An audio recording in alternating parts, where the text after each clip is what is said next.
jusqu'à midi, mais là, regarde, il est midi moins 20, les gens ils sont pas encore rentrés dans le magasin. Donc,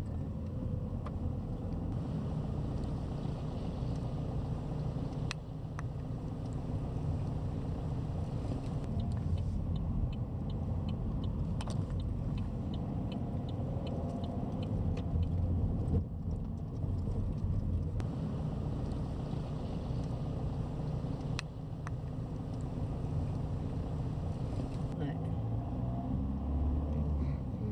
C'est apocalyptique. Hein.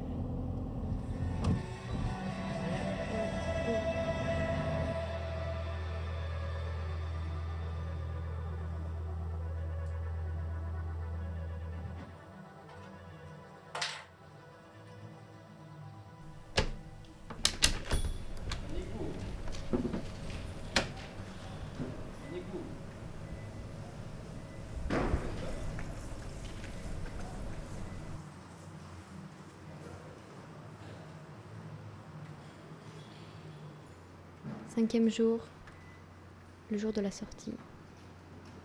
6e jour, le jour d'après.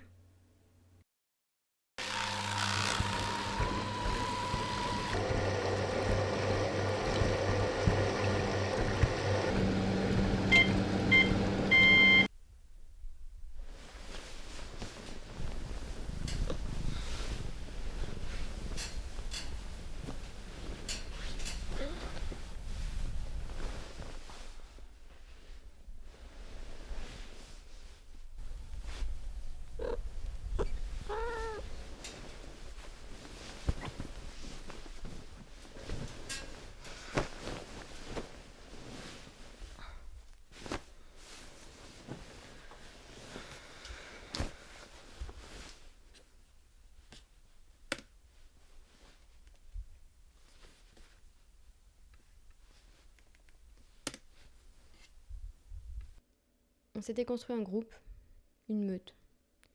Il y a eu les débuts où on allait au bâtiment C, à l'époque où elle vivait seule. Cinéma tous les mercredis minimum, et en rentrant toutes les deux, on montait ou chez elle ou chez moi, et on débriefait le film. On se retrouvait tout en cours le matin suivant, et on recommençait. Très vite, le bâtiment B c'est devenu chez nous 4. On allait au ciné un soir sur 2, on rentrait, on mangeait n'importe quoi. Et le lendemain, on allait en cours, 2 à pied, 2 en métro. Parfois toutes à pied quand on était motivés, qu'il faisait beau. 1 ou 2 fois tout en métro, et elle avait dû sauter le tourniquet d'ailleurs.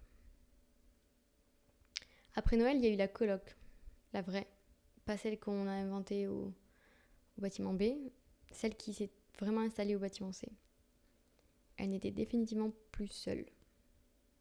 Ça n'a pas tellement changé les choses, ça les a juste réparties. 2 ici, 2 là-bas, nous 4 partout.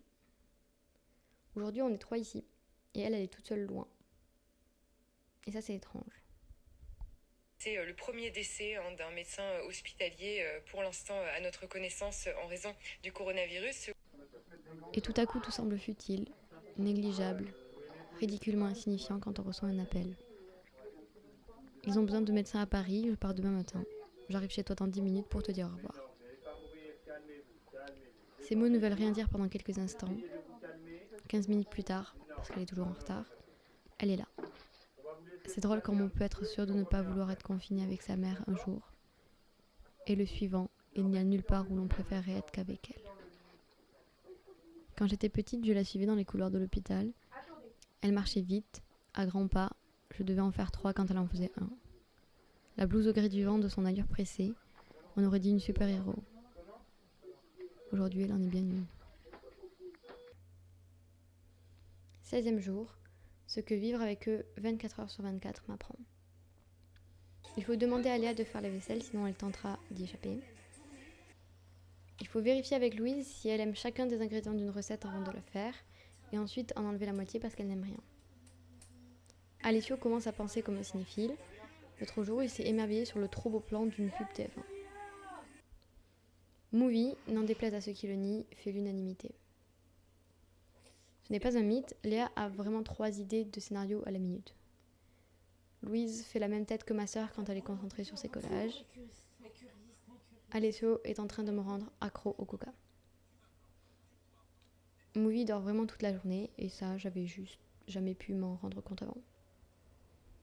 Ma voisine de palier s'est mise à vivre. Après 6 mois à la croire sourde et muette, elle manifeste enfin des signes de vie lorsqu'elle est chez elle. On l'entend parler au téléphone et éternuer, ce qui m'inquiète sur la quantité d'informations qu'elle détient de nous, car depuis octobre, on crie, on rit et on fait des soirées. Et elle sort même bronzée sur les 2 mètres carrés de pelouse dans la cour. Mes voisins du bas, eux, sont fidèles à eux-mêmes, ils invitent leurs amis du bout de la cour. On les voit traverser dans un sens ou dans l'autre, on les entend surtout. Des cris de joie et des accusations de triche, je pense qu'ils rentabilisent leur console. Parfois, je trouve qu'ils parlent trop, ces 3 personnes qui vivent chez moi, ou qui râlent trop, ou qui ne remettent pas les choses à leur place. Mais heureusement qu'ils sont là, et heureusement qu'ils étaient là hier surtout. Il y a des combats qu'il ne faut pas mener, comme se battre pour regarder Harry Potter en VO ou exiger une place à côté de la prise sur le canapé. Vivre en communauté, c'est une chose. Vivre en quarantaine ensemble requiert de se taire parfois. Au confinement, les amigos! Vraiment, soyez seuls chez vous.